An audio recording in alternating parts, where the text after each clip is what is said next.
So, at first this video was gonna be a list of 10 things I wanted to see in Pokemon Sword and Shield, but as more and more trailers were released, the more and more obvious it became that none of my ideas were gonna be implemented. So rather than listing 10 things that I want to see in Pokemon Sword and Shield, I'm just gonna be talking about 5 things that probably won't be in there. Let's go. A mother. The person who raised you, showed you love, and always supported you. Well, not in this game. I'm sorry, Mum. You watched the parade on TV. You could have maybe just, I don't know, shown up? I mean, come on. Where's my support, Mum? And you wonder why I left you at age 10 to become a master cockfighter. What if in Pokemon Sword and Shield, your mum actually checked up on you every once in a while? She could even watch your gym battles. In fact, she could actually probably just replace that guy giving you hints on how to win. And if you lose, she could take you to the Pokemon Center and tell you she's proud of you anyway. Your mum would actually be a mum. It's been a while since we've had a new evolution, and no, I'm not just suggesting one because I think that should be one of every single type, even though that is kind of inevitable. But wouldn't it be cool if after Eevee faints in battle with Max Friendship or after reaching a certain level, it evolved into a ghost? We've never had a normal type evolve into a ghost type before. If it happened this way, it would be freaking awesome. Not to mention that it would be consistent with Pokemon's trademark dark undertones in a kid's game. Come on, Nintendo, let our Pokemon die and come back as ghosts. And now that I think about it, a new fire electric type would be really cool, seeing as we only have one. I hope Scorbunny becomes one, but let's face it, it's gonna be another firefighting type. What I'm about to say may shock you. Pokemon is not hard. Aww. What? Mostly because the game is made for a bunch of 10-year-olds, but come on, Game Freak! There's a bunch of us who have never outgrown Pokemon. We deserve a Dark Souls difficult Pokemon game, goddammit. How many new gym leaders actually had good strategies? I know they changed the gym and badge system, but it's basically still the exact same thing with a different name. All the way back in Generation 2, they found a way to make an interesting gym.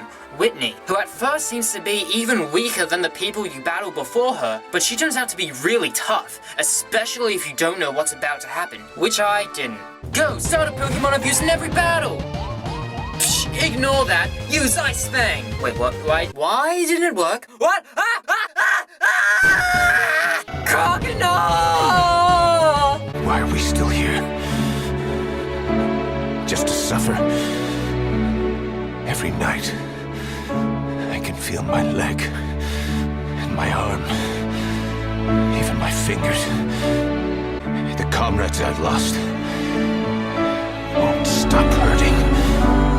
At least Steven and Aura's was somewhat difficult, but Sword and Shield won't have that, because Aura's was designed to bring back veteran Pokemon fans, and they deserve some sort of a challenge. But Pokemon Sword and Shield wasn't just designed with a whole new generation of Pokemon in mind, but also a new generation of 10-year-olds. And of course, if your game is hard, no one will want to play it and you won't make any money, right? As such, it's not going to cater so much to older fans. Pokemon seems to now be focused on drawing in older players by rebranding Gen 1 Pokemon, rather than giving us some sort of challenge. But come on! Don't try and tell me that Game Freak doesn't know how to program difficult AI. Game Freak knows all the best exploits and strategies in their game, but they haven't programmed AI to use them since Pokemon Stadium. There's one battle where the AI uses a team with Eradicate that knows Super Fang, and an Eevee with Toxic. It's a team designed to destroy the tanks the game knows we've been using. Not only does Game Freak know how to use their game better than anyone else, they also understand what players are going to do and how to counter them. But they haven't done something like that to us in almost 20 years. Here's something else that really bothers me. Pokemon games seem to be getting easier. In Pokemon Sun and Moon, the game literally tells you what moves are super effective against your opponent. I swear to God, if they put that in Sword and Shield, I'm gonna— Are you kidding me? But here's the thing, it's beating something that is tough that makes you feel like you're good at the game, not just being able to get it on your first try. That just makes the game feel easy, because if you let us figure out what types are super effective on our own, we'll feel good about ourselves for figuring it out, and if we fail, then we have incentive to try again. That's something that Game Freak doesn't seem to understand about its own games. But to be honest, we're kind of the problem. Regardless of how good or bad Pokemon Sword and Shield is, we're all still going to buy it, and Game Freak will have profited from making the exact same game for the 12th time in a row. If we want Pokemon to evolve, we need to tell Game Freak that what they're doing isn't enough, and they need to try harder. Originally, this was gonna say walk with Pokemon, but it's pretty clear now that Game Freak is using these 3D models for something similar to Pokemon and me. So although we can't walk with Pokemon, we can still interact with them, and they all get unique animations. So you get a free pass here. This time. So instead, I'll talk about what the antagonist should be like. Team Yell. Seriously? What are they gonna do, scream at me real loud? What if the bad guys are actually just fighting for just treatment of Pokemon? Don't try and tell me they can't just because they've done that before. The entire Pokemon franchise is based on doing what you've already done before. But there are still many unanswered questions about where Pokemon stop being friends and start being weapons. I literally bred this Garchomp to perfection by inbreeding its relatives and releasing any duds. And everybody's okay with this? It's kinda like manufacturing a bomb. Along the way, you throw out a lot of duds that won't deliver the explosion you need. Only this time it's animals with meaningless existence that I'm throwing away. Pokemon Black and White tried, but failed to comment on this. Cause if Team Plasma were right to free Pokemon, it would have made the player the bad guy. So they changed Ghetsis from an interesting antagonist to a generic evil puppet master at the last second. But there is a middle ground. What if you don't win this game, but the bad guys don't quite succeed either? What if these two conflicting ideas of training versus freeing Pokemon had no clear winner, suggesting that not every problem has an answer, especially when you might be contributing to the problem? Maybe the game just ends by all trainers banning the use of Pokeballs, and instead of catching Pokemon, you have to tame them in the next game. This would completely revolutionize Pokemon, and even though Game Freak doesn't have the Pokeballs to do it, this would be awesome, because ironically, Pokemon hasn't evolved very much since its first games. Finally, the number one thing Pokemon Sword and Shield needs is a twist.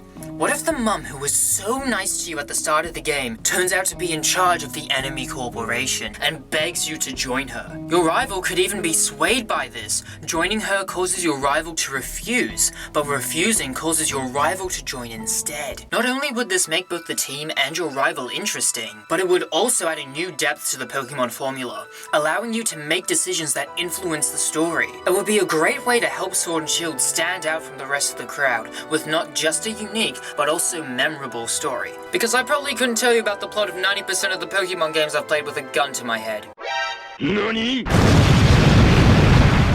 So, there you have it. 5 ideas that won't be implemented into Sword and Shield because Pokemon never changes Nintendo.